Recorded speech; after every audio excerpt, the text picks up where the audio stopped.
All right, now settle on down and read the story of how Chuck and Paul found and bought a Nintendo 64 controller. A long time ago, yesterday, in a land far, far away, Mentor, Chuck, and Paul ventured into the windy depths of winter in hopes of finding an ancient artifact to aid in their entertainment.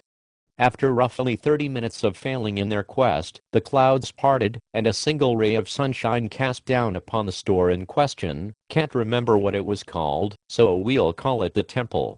Skeptical, they approached the temple's gates, and upon entering, they scanned about for any trace of the device. And there it was, the green-shaded gem nearly glowing toward the rear of the building. Approaching, Paul took in a nervous sigh as he removed a small sack of sand from his pocket, roughly the same weight as the controller itself. Both hands a few inches away, finger wiggling, he swept the idol off its podium, quickly replacing it with the sandbag.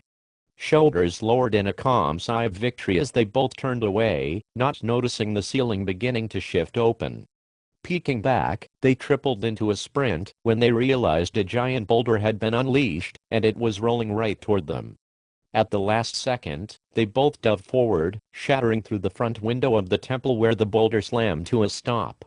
Catching their breath, the two returned to their vehicle, but when the headlights came on, so did a vehicle facing them. Squinting against the pair of bulbs, they realized they were face to face with a large truck. The paint job was telltale, it was full of Nazi soldiers.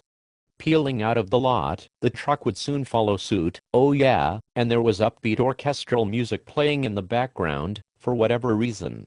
The tarp on the back of the truck flew away, revealing several machine gun-wielding bastards readying to unload on the smaller car. Ducking down, both Chuck and Paul were rained upon by small shards of glass as the bullets tore through the air. Peeking upward, Chuck made a realization, home free over this gap, swerving in front of the opposing truck to cut them off. He gripped onto the wheel, and Paul put on his seatbelt as they approached the some 20-foot gap. Time seemed to slow as the car drifted through the air, various profanities filling the air as they doubt they'd make the jump.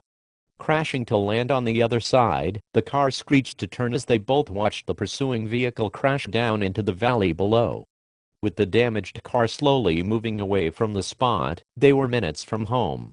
The controller gripped in his hands like protectively, Paul approached the Nintendo and plugged it right in. It was broken and didn't work. Fuck,